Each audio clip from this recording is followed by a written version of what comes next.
Hello, this is Hetal Sonpal, student of PhD PT 03. Today I'm going to talk about my research, which is Trust in VC Entrepreneur Relationship. My RAC comprises of Mr. Professor Nandakumar, who is the chair, Professor Anita Kirai, who is the area member, and Ms. Vidushi Pandey, who is the cross-chair person for the research.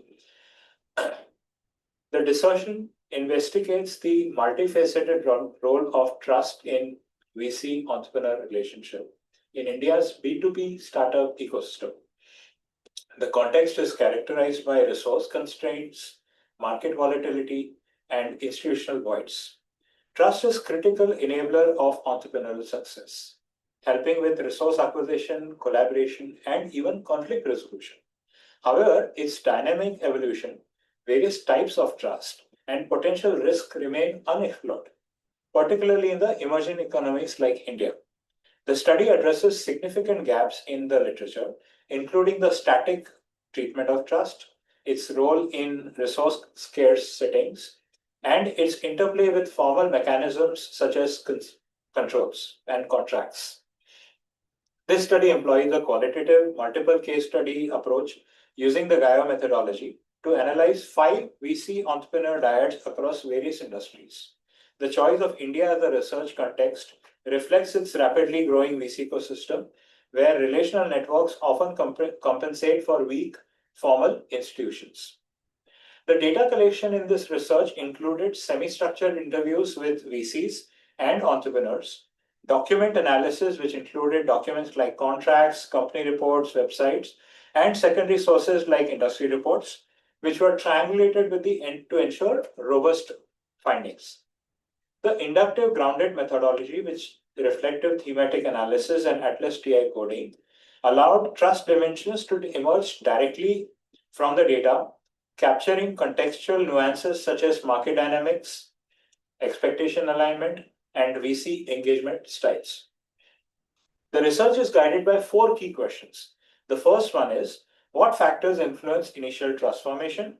Second is, what are the different types of trust that dominate and evolve in VC entrepreneur relationship? The third one is, how does trust shape decision making, resource allocation, and conflict resolution? And finally, the fourth question is, what are the outcomes and risk of trust in these relationships? The findings that we got from this research reveal 6 core dimensions, including the factors influencing trust. This includes factors like market ecosystem dynamics, vision alignment. Then we have types of trust, which are institutional or interpersonal. The various functions of trust, like communication, efficiency, helping in deal structuring.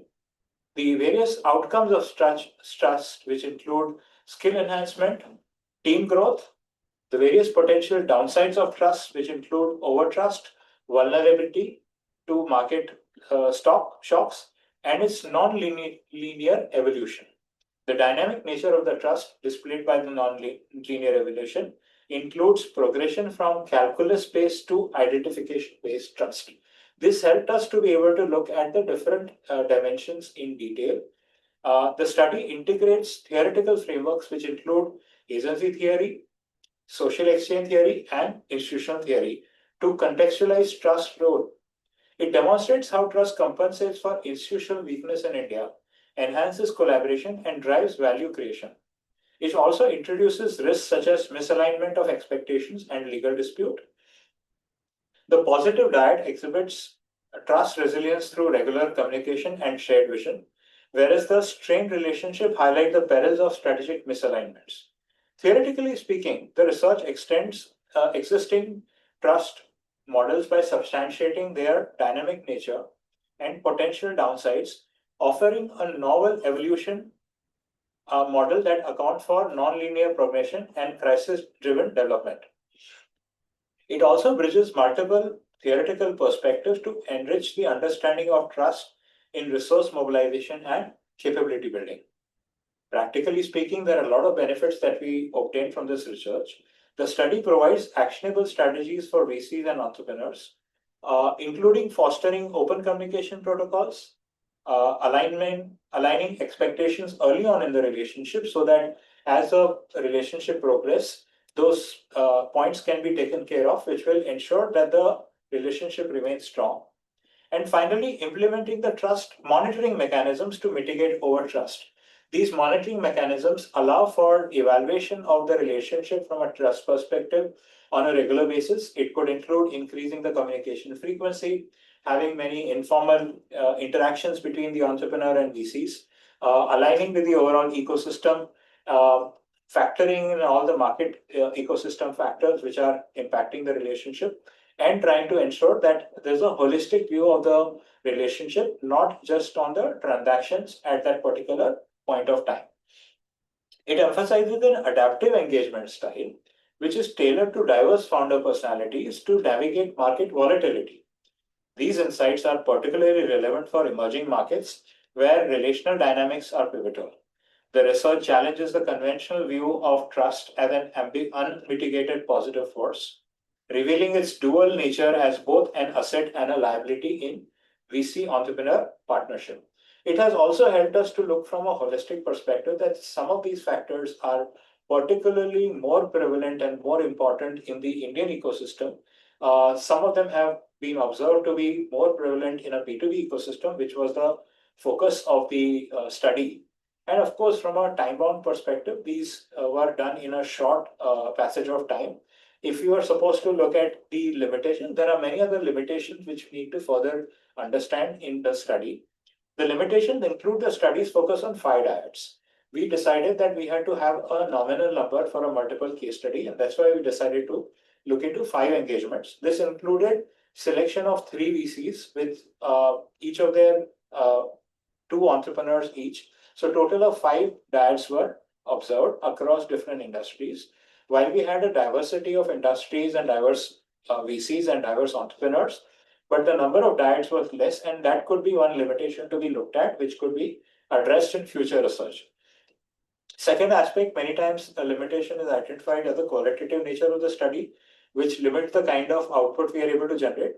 But looking at the human-centric interaction, it was important for us to look at a qualitative study this time. But if we are looking at a quantitative parameter, maybe we'll be able to address certain limitations from this study, which could help a future research to be far more detailed and far more clear in terms of the findings and outcomes. The third aspect is the B2B specific context which was chosen.